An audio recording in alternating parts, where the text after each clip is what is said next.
Hello and welcome to Board Stupid. My name's Wayne. And I'm Matt. And it is our October Spiel-tacular, which continues or has started depending on what order you're watching this in. Yep. But this one, Matt, is very exciting. It's one of my favourite ones. It is. It's great because the Spiel is full of like the big brands, the big big names, boys the and big girls. games, the Everywhere. ones that spend thousands of dollars, pounds or euros in advertising and they are in your face all the time. But this video, we're talking about the little guys, the indie, or the games that they're not really been pushed out, but we think you should have a look because this is our guide for the best hidden gems. Spiel 2025. I love this video so much. I love doing it. It's so great. We always do. We do this kind of video for every show. We did it for all the Spiels, the UKG, and it just like we discovered so many great games, and we just want to talk with you as well because it's we found a few of our favorite games in this. Literally doing this. Exactly that. And if you would like to discover them with us, then maybe you consider. Well, hit the subscribe button. Not hidden. It's not a gem, but it is. But it's to us, it's a gem. It's way more than a gem. It's way more than that. Let's listen to the song and let's go discover some hidden gems. Let's go. Rolling dice, feeling nice, cardboard dreams and game schemes. Click subscribe, it's a vibe. Board Stupid's all we need. Board Stupid, game reviews for you and me. Board Stupid, here's what you should play and see.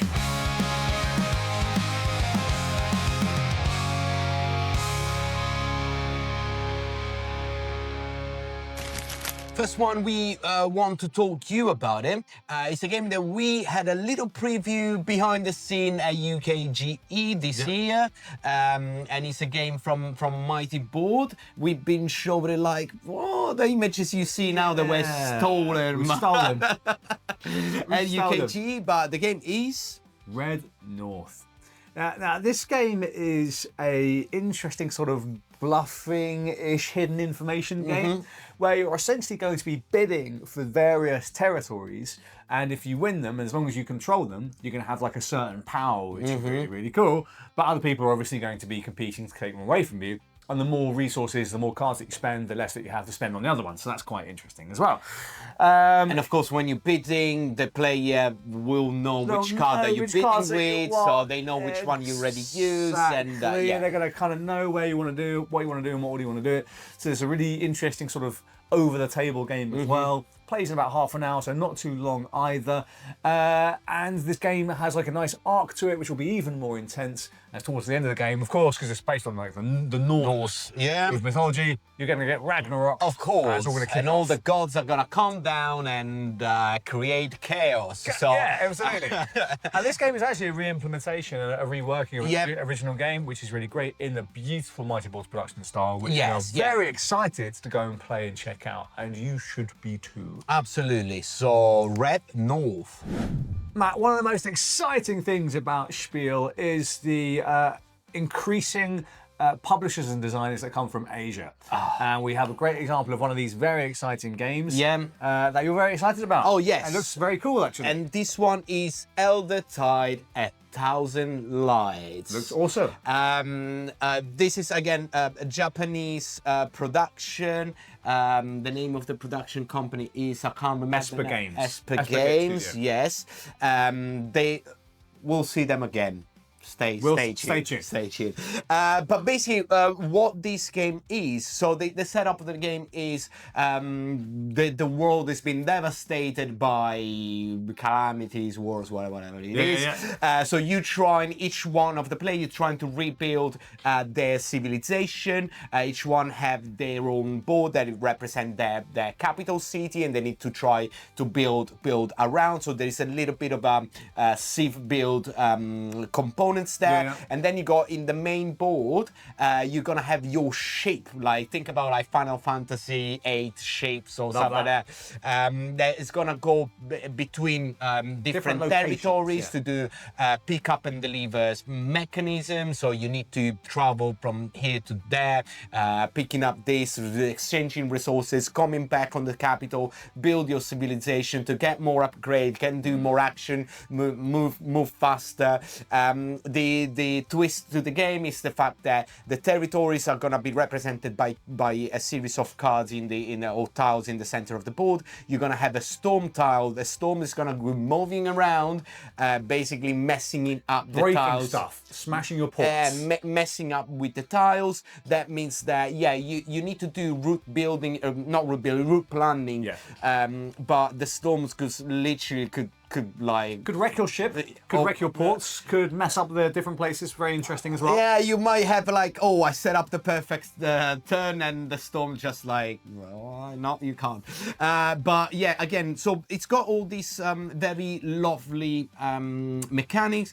It's supposed to be a lighter game, so even if we say Civ build and route planning and stuff like that, intermediate level game. Yeah, so it's definitely lighter of a larger Civ build. Let's say that it's not Civolution or stuff like that. It's more on the lighter side. All of this, mix it up with this fantastic anime Japanese beautiful artworks, and it looks lovely. This is really hot on my list of games to have a look Plus at. it says it has elements of market fluctuation, which I like, because this basically is telling me that it might have a dynamic economy, which I love. Yeah, this super game cool. could be like a cool dynamic economy system. Big fan of that. So very excited about Eldertide. Thousand Lights. That's good to see it. Wayne, the next one, again, is Asian game, kind of like, I think it's a Japanese game. Original name of this game was Kikai, and it came out a few years ago, but to be honest, I don't think it ever came out of Asia. So this, again, is another great thing for at Essen, when you got these games that they might have been quite famous a couple of years ago in Japan, China, South Korea, and now they're making it into the larger Western market. Correct. And we're talking about Kikai / Bricolage heads. I prefer Kikai. Kikai sounds cooler. Left the Kikai. It sounds cooler. So basically, in this game, you're going to be turning trash into gigantic monsters to win fans of street art in a competition that takes place in a crowded entertainment district. So there's lots of places around the world where junk gets used as art, and that's a really fantastic thing, because you'll get to repurpose something and also create a message that's powerful. There's a place in Madeira that does that as well, where you have lots of street art and things hanging that were basically fished out of the sea of trash, and they try and make something positive out that's of what cool. is a negative. That's really cool. I love that as an idea. And in this game, you're going to be entering a mysterious world of street art in a mysterious city. You're going to be trying to make art quickly and promote it so that your opponent doesn't steal your fans. So essentially, you're going to be trying to get high value art to bring in the fans to go see your art. Which seems really exciting. Yeah, and you got this very cool production with very cool street art vibes. Yeah, exactly. Really, it seems like it's got like elements of, again, pick up and deliver, where you need to bring the heart around the city. You kind of build this like 3D art pieces, mixing up the different components that you're gonna find, and again, it looks really good, and I'm just like super excited. Yeah. And I think that it's definitely a game that you should look at. I think I'll check that out. Yeah. But please, I thought, why Bricolage head? Kikai sounds super cool. Bricolage head, it sounds like I'll be honest, I'm not sure what it's going to be called when we get there. One of those names is going to be correct. Yeah, but so check out Kikai / Bricolage head. But Kikai sounds cooler. Yeah. One of us is a huge anime fan. And it's not you. It's not me. It's definitely not me. I've watched some anime, mate, but I could not call myself an anime fan. But you are a huge anime fan. But you do like anime. do like some you anime. do I do like like some anime, anime. but you're probably not into that. But if you are an hardcore anime fan, and there is a lot of you out there, because I know it. I know you. And you know a little bit, if you're an hardcore fan, you know that the anime studios are infamously one of the worst places to work in, like on Earth. Like they're stressful, over the top, like it's awful. And if you want to try a little bit of that awfulness, you can try it with Jisogi. Anime Studio Tycoon. Yes. By, of course, the same company. It's the same guys that did, they're bringing us... Esper Game Studio. The guys that did Eldertide, 1,000 Lights. So it's the same production studio. This game is going to be available to buy, while the other one was just for demo. Basically, what you're going to do, this is a worker placement game. Love it. Where each one of the players is a different anime studio, and with your worker placement, you need to create animes. And how you're gonna do it? You're gonna take these like polyomino pieces of tiles that you put together. Each one is like the plot, the twist, and the structure of the anime, and you create your favorite anime. It could be, I don't know, a teenage love story of robots. You can do it. Or it's something like that. It's the only one you know. Death Note. Yeah, cool. I know too. Yeah. But yeah, your objective is to release original anime composed of these 3 parts: setting, plot, and twist. Whenever release, players will gain resources and point according to the popularity of this anime. You want to make popular anime. Yeah, of course. And that is gonna be determined by the technical level of the animation and the genres that match with the rotating trends, because there's gonna be trends around that, like romance or like because it's like if you follow the anime, you know that there are periods where something is really trend and everybody makes an anime about that. I'll find this amazing. This is on my buying list. I need to have a copy of this because it's a dream. It's a dream. Yeah, I can't wait. Yeah, One Punch Man. One Punch Man. Yeah, okay, fair enough. I remember that was pretty fun. 3 out of a million. I think it's fine. I know, yeah. 3. Fair Go enough. check out this one. Jisogi. Anime Studio Tycoon. Shinderu. お前はもう死んでいる。何? We are living in Japan now. Living in Japan. So that's it. We did a few Japanese games. We go to the next one that is more like on the political side. Yeah. We're always trying to stay out of politics. This is not a place. This channel is not a place where we talk about politics. We've been called lefties for I don't know what reason in the past, or but it's just because You guys are crazy. But and this one, I'm sure there's gonna be some comments about this because the game we're talking about is Tax the Rich. I didn't say eat the rich, tax the rich. Tax the Rich. So Tax the Rich seems like a really interesting game with a cool message, which I really like. And the interesting thing about this are numerous things. By the same company that is bringing us Recall, which we've also talked about, and has also been... what's the other game that they did? The one from... Revive. Revive. The other R game, another interesting game from last year. And this is a much smaller game, different concept as well, utilising trick-taking, but doing some really cool stuff with that, where essentially the game will start with a little bit of a bidding element, and Matt, we do love some bidding. Yeah, we do. We do love some bidding. You're going to be bidding on which of those suits is going to be the trump suit. Yeah, that's really... It's quite like... I haven't seen it before. That's cool. The people around the table are going to decide for that specific round which one is the trump. That's cool.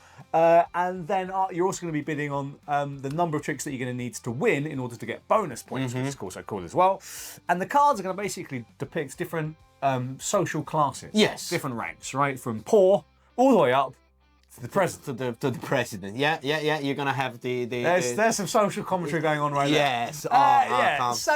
You can see that's that. going to be cool. Yeah, really, really cool. So, but the game is going to be played over a period of rounds with trick taking as normal.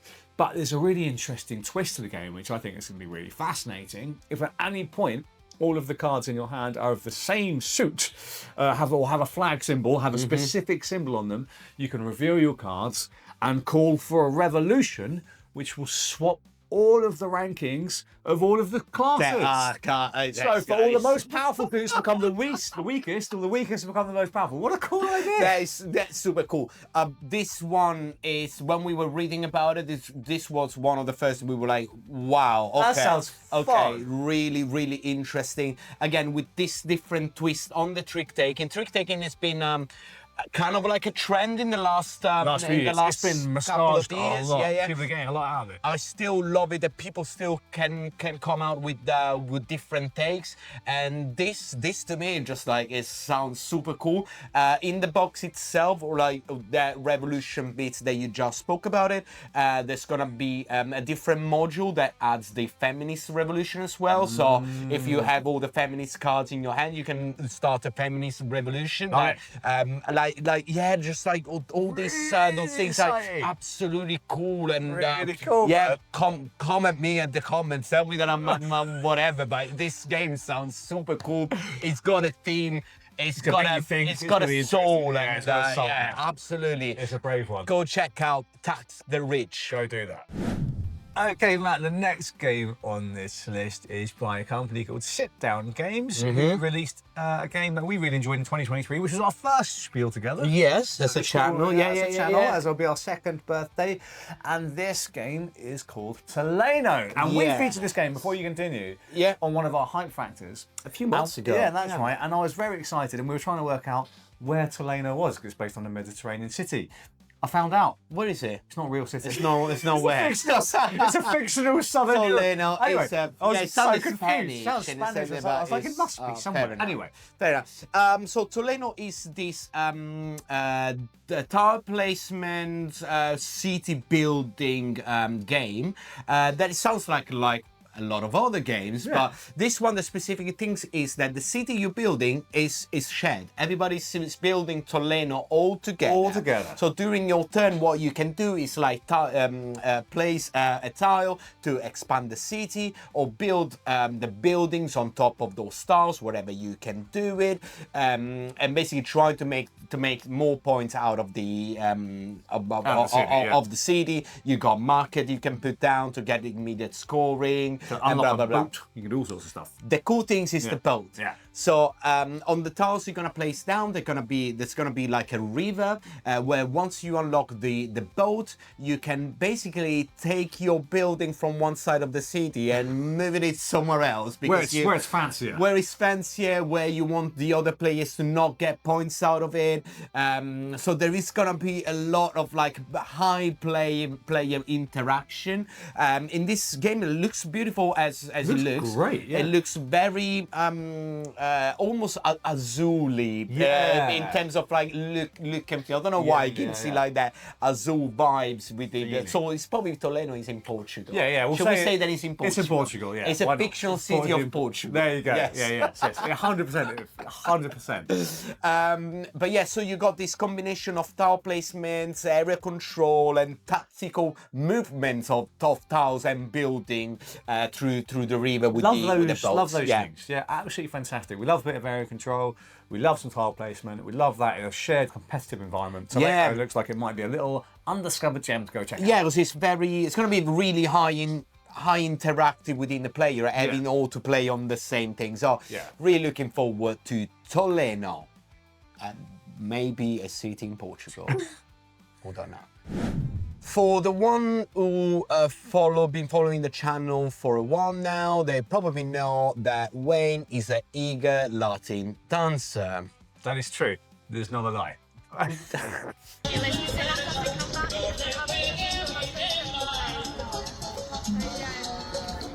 do dance. He does enjoy a dance. I do love a dance. Yes.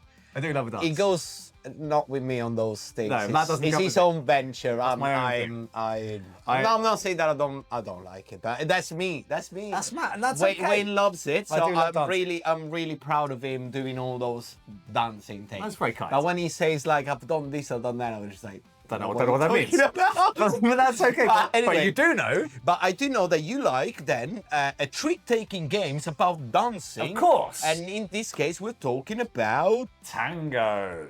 So this is very interesting, Matt, because this is going to be on the back of other two-player trick-taking games that we've also seen, such as Fox in the Forest Duet, and Sail. Yes. So these games which are using trick-taking in interesting two-player ways, which is kind of still quite new. Still quite new as a concept, or at least in the modern version of it. And this is utilising that, but doing sort of dance steps where you're going to be playing cards face up from both your hand and from the display. So the interesting thing about this game is not only do you have cards in your hand, you have cards that are face up in front of you. Yes, exactly. So you're going to play one from here and one from here, and it's going to make a really interesting puzzle because obviously your opponent knows what you have and haven't played that's left over, and going to try and guess what you may or may not have left in your hand because obviously it's a set deck, so you know what is there, what isn't there. So that's going to be very interesting. You're going to try and play the best possible dance steps against your opponent to plan ahead as best as you can. So it's very, very exciting in that way where your opponent knowing exactly what you do have left. It kind of like, yeah, go ahead. Yeah, no, I think it's a cool concept. This like trick taking, like beside like Two players. Yeah, the team might not be for you, but at the same time, think about the mechanics of the game. These things of having like it's not co-op because but at the same time to perform some of the action you need the other players to have played a certain card because of course it's a dance, Trick-taking, so right? You need to have certain suit being played. So I think this is a really cool concept behind, and this game seems like to be like a little smaller game, much smaller, but with a lot to unveil in there. Yeah, I'm very excited to play this one, partly for the theme. I think the theme will be relatively a light touch, but I don't see many of them that are relevant to my... No, yeah, exactly. I was very excited to check it out. So if you like two-player trick takers, then go check out Tango. Yeah, and if you like Latin dance, go do that. Wayne. Call me. I lead though. Matt, as we are approaching spooky Halloweeny season, we've got a game that we'd like to talk about on our hidden gems that you showed me that I'd never heard of before. I mean, of course, it's a hidden gem, but I didn't even recognise it. And we're talking about The Presence. That's cool.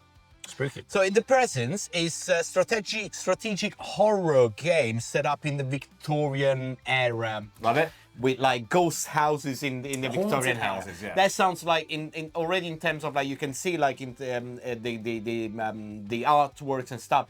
It's all on that like that is super cool. Very goth. I really like it. The particular things about this game is a one versus all or a one with all. So So you got one player is gonna play the presence, the ghost, the whatever you want to call it, the spirit or whatever, and all the other players are gonna be the players like visiting this haunted house. Now it's one versus all, once with all, because the players will not know until it's probably too late. And what I mean is, at the start of the game, the spirits will know if they are a good or an evil spirits or an evil an evil spirit.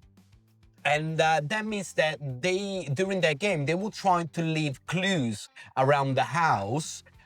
Meaning they're like, oh, I'm a good spirit or I'm a bad spirit. Yeah. The other players will have to try to understand. Of course, those clues are not gonna be like a piece of paper. They're like, I am good. It's not gonna be. It's not gonna be that simple. Never is with ghosts. Or maybe it is, and then you need to double think about it. But basically, you got these spirits leaving clues around the house. The other players will have to try to understand. Okay, do we need to call the Ghostbusters, or are we fine with that? We're trying to help this spirit and guide it to the eternity. So there is this like double things about this, the spirits roll. I really like it. It sounds fun where you've got like this could be cooperative, could not. Yeah, and you don't know it until you go to the end of the game, and then it might be too late when you find it out. So I'm really interested. I really want to play this. Yeah, it's a little bit of deduction. Of course, all the players will have like action based, so you can go into the room, you can discover stuff, you can discover clues, you can discover stuff about the spirits, because each one of the scenario you're gonna play will have a different setup and different things that you're gonna discover into this haunted house. So it's really cool. So mix this twist on the one versus all one or completely cooperative, mix it with the Victorian area ghost stories. I think that's super cool. Sounds real fun. So this is definitely a game that I want to try, and we didn't have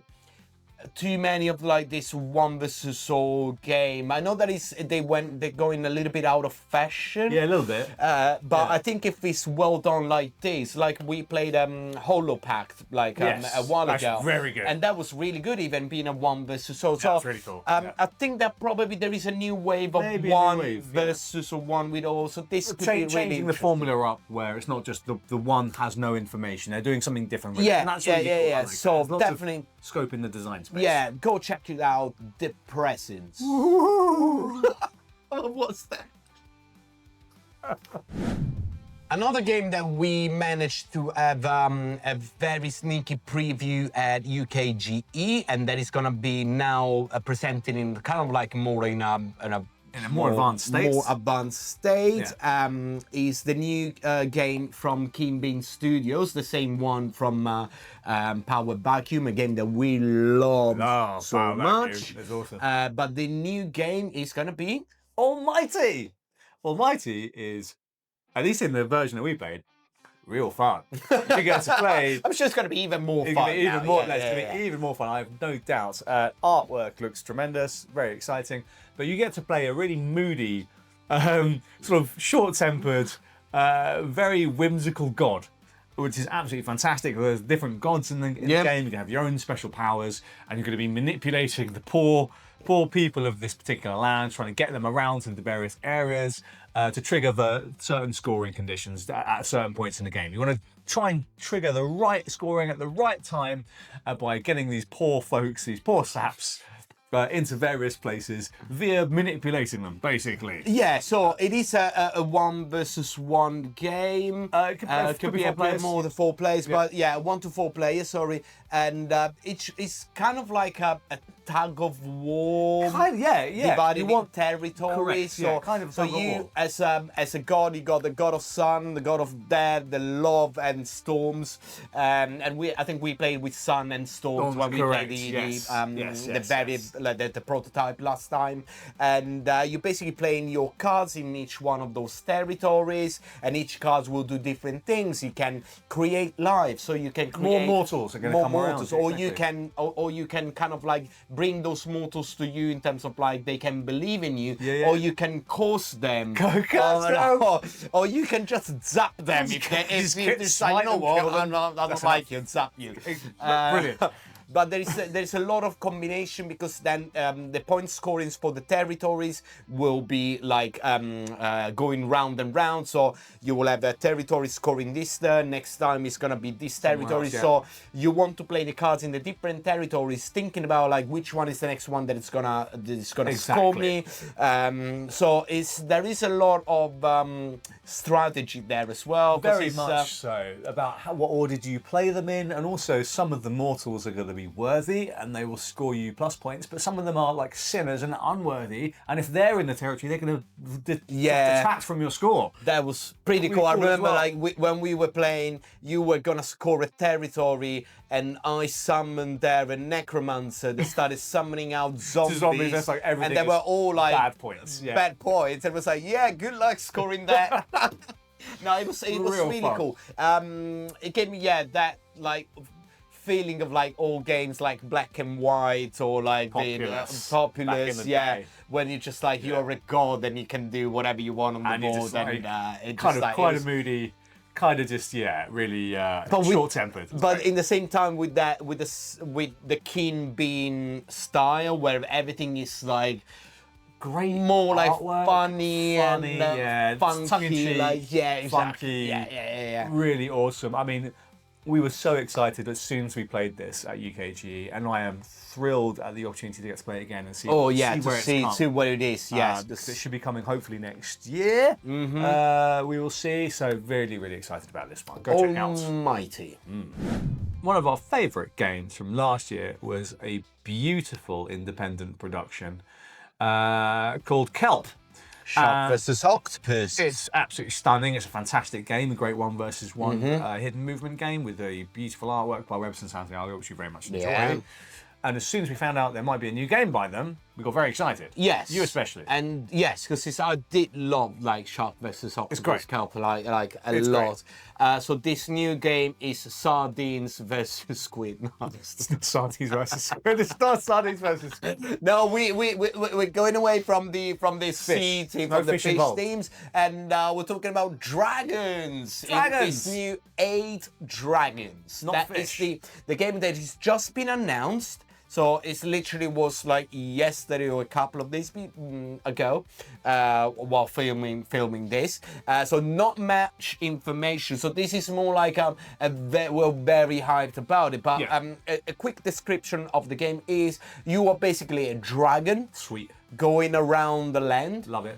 Trying to get more gold, so like love gold, getting your layer full of gold, and on top of that you got your little dragons that have just hatched, and they coming out and they follow you, so you can do more action using your little swarm of dragons. Okay. And during your turn you can choose their action as well of those of your dragons. So there's kind of like this shared action between all your dragons or workers or whatever. You can call up the villager for help. They might support you in expanding your lair and giving them more gold. Or you can probably burn them as well if you really. Cool. But yeah, and they take this in innovative shared action selection that will add it to this puzzly tile laying. Again, not much information about this. This is more the hype and more comes for like what these guys have brought before. Yeah. The artwork can really start looking really good. Again, it's not much about components and stuff. So this is a very wild guess of hidden gems. But knowing the guys at Wonderboard, what they've done in the past, I don't think this is gonna be a mediocre thing. I think could be like a big gem. Yeah, this should be really interesting. And a couple of things that I spied on the description, which sound really exciting to me, is that whole, like you said, that weird or interesting interaction between action selection and puzzle tile laying. But they're also claiming that there's going to be lots of interaction at the table with minimal downtime. And you're going to be involved in other people's turns. Now that's exciting. Yes. Because we're playing a game all together. Love it. I don't need to wait for you to do. It's not a multi-solitaire. Exactly. It's a game. It's a game. So yeah, Dev is super excited about 8 dragons. Last one for this list. Gems. But this was a game that it was a very fortunate discovery at UKG, and from an independent small publisher / designer based in Wales that didn't know what to do with this game, but the game was really good because we played it and we started shouting about to everyone. Yes. It might happen that someone that we know as well noticed the game and now is in the roster of Mighty Board. So it got now a solid name behind. But the game itself, trust me, is good. And you definitely need to go and check it out. And we're talking about Tenby. Have you ever been to Wales? It's good. Tenby is a fantastic game that you should go and check out. Now, as Matt says, we discovered this game kind of by accident, and I kept looking at it going, this sounds and looks pretty cool. I kept seeing people sit down, play it, and then go and buy it. So I then sat down, played it, Yeah. I went and bought it. Yeah, because it deserved it. And then really good. And then we played it all night. So we played it all night. So Tenby is a fantastic game. It's basically a city building game where you're going to be utilising a very exciting and interesting sort of open drafting system. And it uses a system similar to something that you might have seen in King Domino and other games that came out after that, where if you pick something more powerful, you get to pick last next time. If you pick something less powerful, you get to go first again next time. So you always have this interesting decision space, which is quite cool.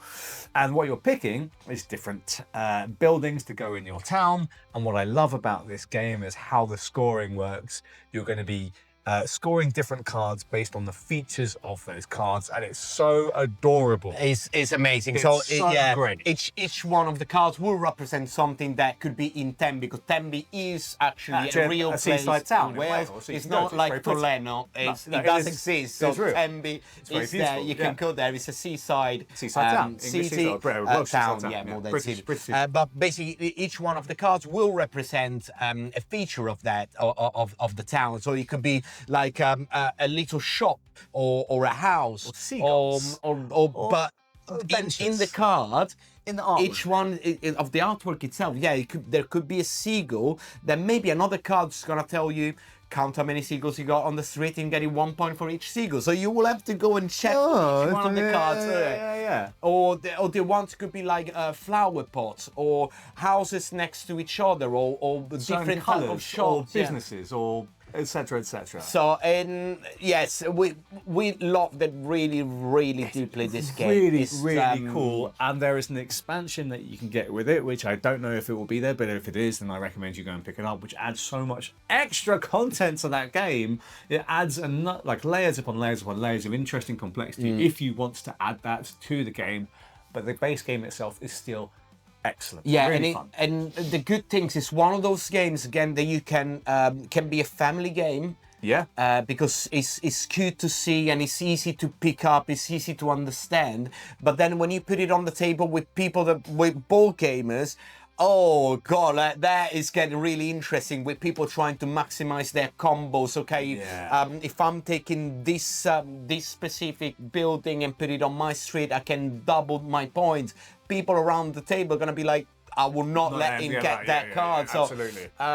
It's really interesting, and I mean, I don't know words about Tenby. It's such a good game. Yeah, they did such a fantastic job with that. And if you've not heard of it and you've not had the chance to play it, go check out the Mighty Board stand. They've picked that game up, and you should take the chance to go play what is a fantastic, cozy, but very puzzly and interesting experience in Tenby. So there were so many amazing gems that we thought sounded fascinating and interesting that we are going to check out ourselves, and so we would like you to go do that too, and then we can all talk about which ones were great.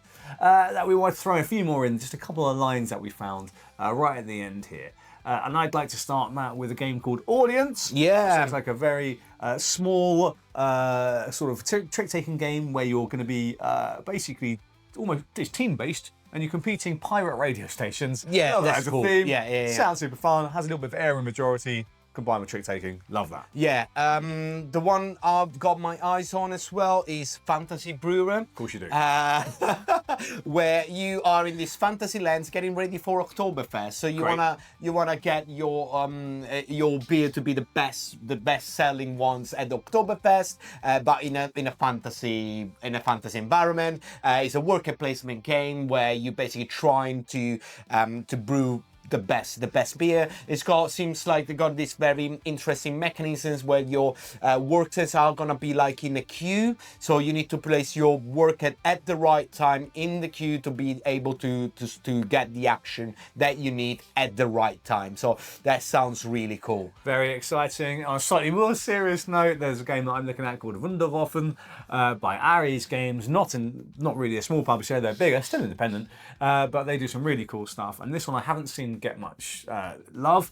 It's a re-implementation, a remake of an existing game, but this is set during the last year of World War II and plays with the really sort of fractured and dysfunctional relationships between the Allies trying to still work together to defeat the Germans at the end of World War II, utilising some very simple rules, basically recreating that troubled coalition, which I think is going to be very interesting in terms of dynamics for the game. Next one stayed on the German side, but we're not talking about World War. We're talking about German publisher, German couple of designers. I'm talking about the 4 Point. So the 4 Point is a game that's gonna come out to Kickstarter. But we were lucky enough that last summer we were at the Berlin Con at the Breton Spiel and we actually gave an award to these guys because we really love the game. And 4 Point is semi-cooperative resource management, engine building game about the climate action in cities.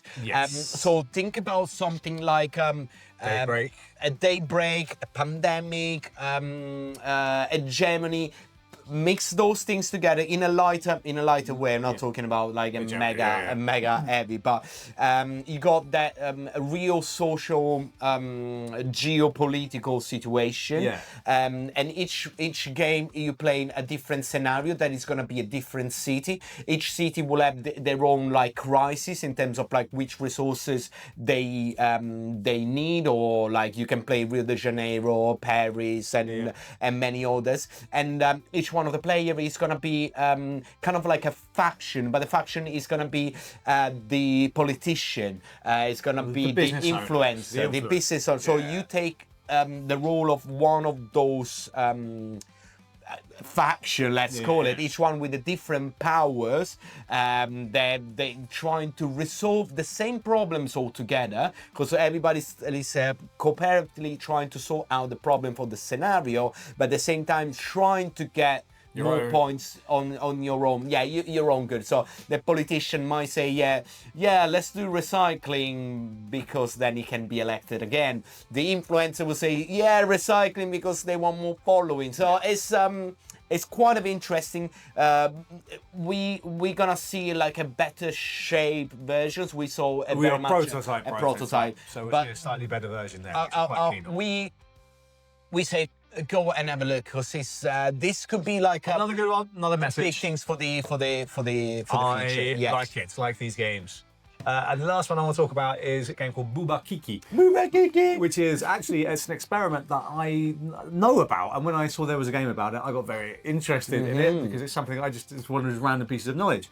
The Kiki experiment is about language. It's about how people interpret certain words and sounds, so which is really exciting. So this looks like it's going to be a much lighter, kind of almost party-ish game, maybe a party game for board gamers, where you're going to need to give names to shapes on the random shapes, shapes, and trying to get people to guess what you mean by what you've said, which I think sounds really fun, just as an experiment, just among friends. And after a few drinks, I think that could be very, very fun. Yeah, that's cool. Because the experiment itself was like there were not two nonsense words, Booba and Kiki. Yeah, and apparently all the people, like you take people from different, completely territorial tribes. In Africa, you show them some picture and they always choose that is Booba all the time for no apparent reason. So this is just like how the human brains work. So exactly, it's a pretty interesting concept there. So you can make it a very interesting concept, very interesting party game. Absolutely. So I'm very excited about that one as well. Matt, what a fantastic journey digging to find gems. We love it. It's such a fantastic video to make. And I really love shining a light on some of these really cool games. I think they deserve it, because a lot of these ones are the fruit of like passion, love, tears and blood of a 1 or 2 man bands like that. They're trying to put all that love and money and time in doing this kind of thing. So for whatever little we can do to give them a little bit more of light, I think they deserve it. And these games that we talked about, they seem like they're all like super cool. So exactly that. And more to the point, the message of this video is do not neglect all of the indie and the single publisher and designers that you might see their games when you're walking around the massive halls of Spiel Essen 2025, being distracted by the big lights for all of the big companies. Do go check out what might be your new favorite game from someone that just brought their first idea to life at the show. Absolutely. And you know what you should not miss as well? What's that, Matt? Our Patreon page. Don't miss it. Click it. Because all the exclusive interview with publisher, designer directly from Spiel are gonna be all on the Patreon. Yeah. While on the normal channel, you will have all the post content, the daily recap. There's gonna be a lot. There's gonna be a lot on the channel. Spieltacular season. A lot on the Patreon, but it helps us as a channel to stay alive and stay independent. Stay like independent. So yeah, it will be greatly appreciated. But greatly appreciated is well you hitting the subscribe button. Absolutely, it's not hidden. It's right there. It's in red. You can just click it, and it helps us out massively, like you wouldn't imagine. So thank you very much. You can always check out the rest of our videos, but do let us know in the comments below which of these hidden gems has piqued your interest the most, or which one we missed, maybe, that we need to go and check. Yeah. The games that we need to go and see as well. And we're going to see you at Spiel Essen 2025. Ciao. Game reviews for you and me.